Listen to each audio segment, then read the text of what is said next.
నమస్తే, welcome to Suman TV. నేను పద్మిని. ప్రస్తుతంతో పాటు ప్రముఖ ఆధ్యాత్మికవేత్త, శ్రీదేవి శ్రీ విద్యాపీఠం వ్యవస్థాపకులు, శ్రీ లక్ష్మీ గణపతి ఆలయం నిర్వాహకులు, స్వర్ణ దేవాలయం నిర్మాణ సంకల్పకర్త, శ్రీ విద్య ఉపాసకులు, బ్రహ్మశ్రీ తేరాల సుబ్రహ్మణ్య శాస్త్రి గారు మనతో పాటు ఉన్నారు. మాట్లాడదాం. నమస్కారం అండి. నమస్తే తల్లి. ఉండేటటువంటి దిశన్న బాగుండాలి, లేకపోతే దశన్న బాగుండాలి అనేది చెప్తూ ఉంటారండి.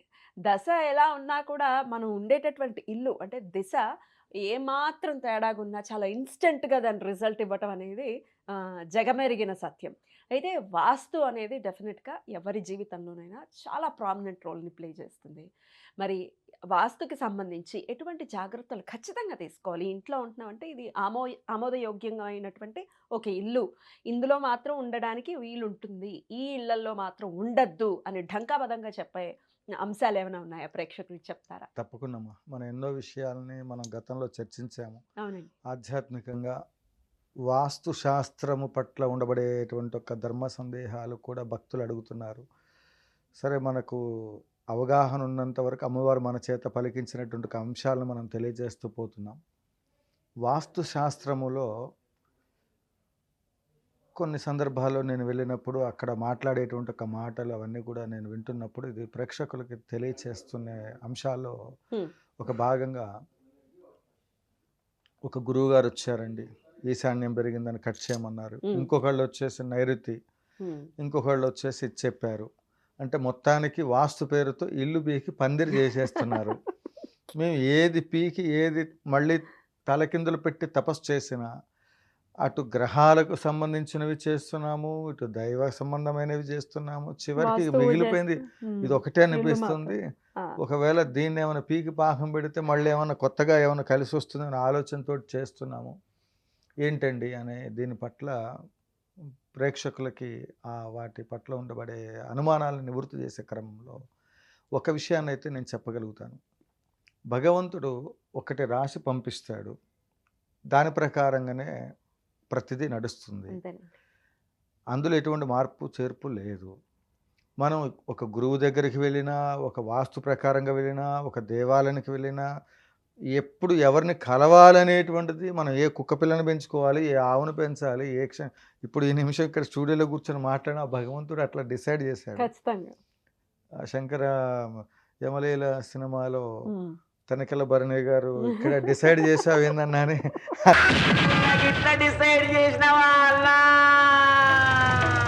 అన్నట్లు అన్నీ డిసైడ్ అయిపోతాయి. అన్నీ మనం సరదాగా మాట్లాడుకుంటే ఇక్కడ మనము ఒక విషయాన్ని అయితే చెప్పగలుగుతాను.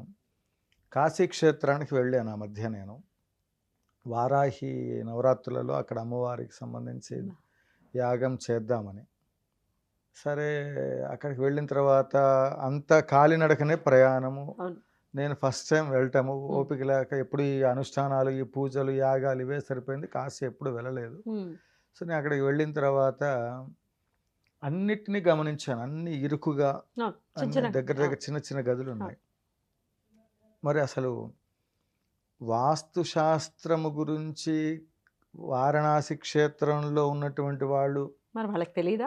మరి అసలు వాటన్నిటిని తీసేసి అన్ని క్షేత్రాల్లాగానే మార్పులు చేర్పులు చేయవచ్చు కదా, వాటిని ఎందుకు చేయలేదు?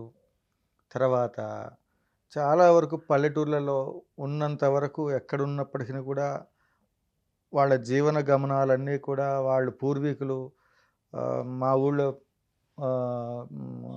నా జన్మస్థలం వచ్చేసి ఖమ్మం జిల్లా గంధంపల్లి, గార్లబయ్యారం మండలం. మా నాన్నగారు పురోహితం చేసే అలా ఎంతోమంది పెద్దలు వాళ్ళందరూ ఉన్నారు. వాళ్ళ పిల్లలు, వాళ్ళ పిల్లలు, వాళ్ళ పిల్లలు, మనవాళ్ళు, మనవరాళ్ళు, వాళ్ళందరూ కూడా అద్భుతంగా ఉన్నటువంటి ఒక మరి వాతావరణంలో వాస్తు ప్రభావం అనేటువంటిది ఇప్పుడే కాదు, దాదాపుగా నాకు ఊహ తెలిసిన దగ్గర నుంచి చూస్తూనే ఉన్నా. ఎప్పుడో ఒకప్పుడు ఒక సిద్ధాంతి గారు రావటం చేయటం, కానీ సంపూర్ణమైనటువంటి ఒక ప్లానింగ్ తోటి అన్నీ కరెక్ట్గా చేసి ఉన్నా కూడా ముహూర్త భాగాలు అన్నీ కరెక్ట్గా చెక్ చేసి వివాహం చేసినటువంటి ఒక వివాహాలు కానివ్వండి, అన్ని రకాలుగా చూసి వాస్తురీత్యా అందులో ఉన్నటువంటి ఒక ఇల్లు కానివ్వండి, ఎక్కడో చోట ఏదో సమస్య అనేటువంటిది కనిపిస్తూనే ఉంది. అసలు ఇదేది అవసరం లేదు, మన అవసరం కోసం కట్టేసుకున్నాం, ఇష్టం వచ్చిన 4 తడికలు అడ్డం పెట్టేసుకుని వాడు బాగా ప్రశాంతంగా నిద్రపోతున్న వాడి జీవితం వాడు గడిచిపోతుంది. అవసరం కోసం రెంట్ హౌస్ కోసం వచ్చినటువంటి వాడు అందులో వస్తే ఇక్కడ ఏమిటంటే మనం ఏదైనా పట్టించుకుంటున్న కొద్ది ప్రతి దాంట్లో తలకాయ నొప్పి ఉంటుంది.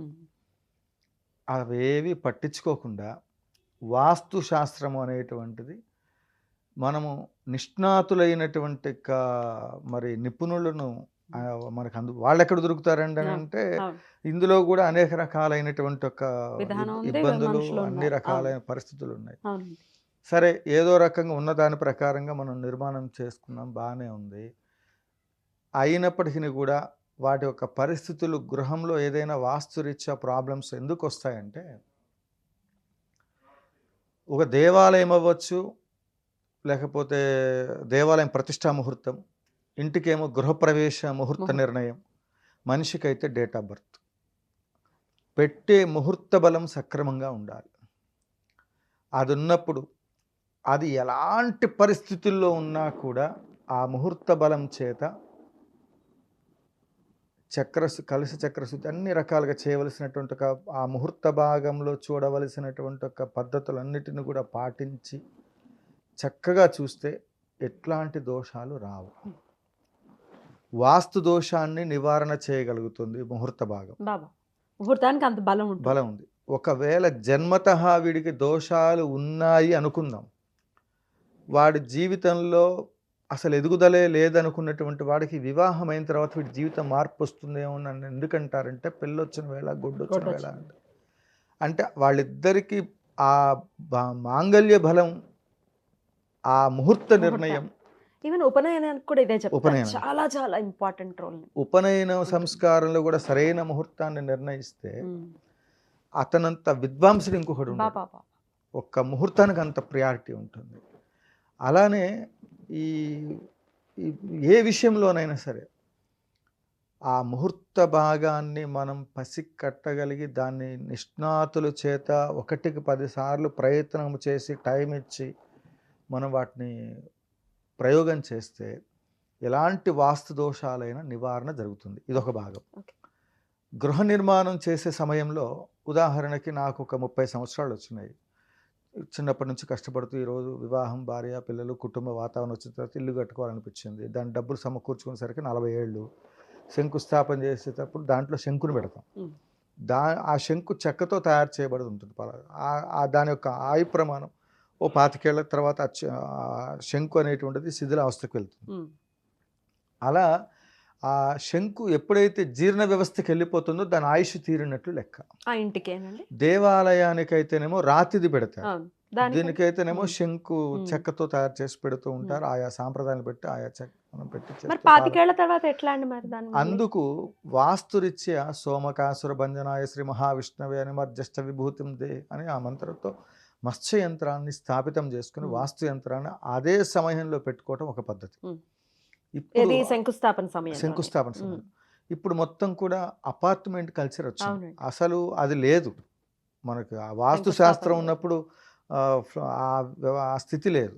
ఇప్పుడు ఇంకొకటి అంటే అపార్ట్మెంట్ కల్చర్ వచ్చిన తర్వాత శంకుస్థాపన చేసింది ఎవరో తెలియదు, తర్వాత గృహప్రవేశం చేస్తున్నది మాత్రం మనం.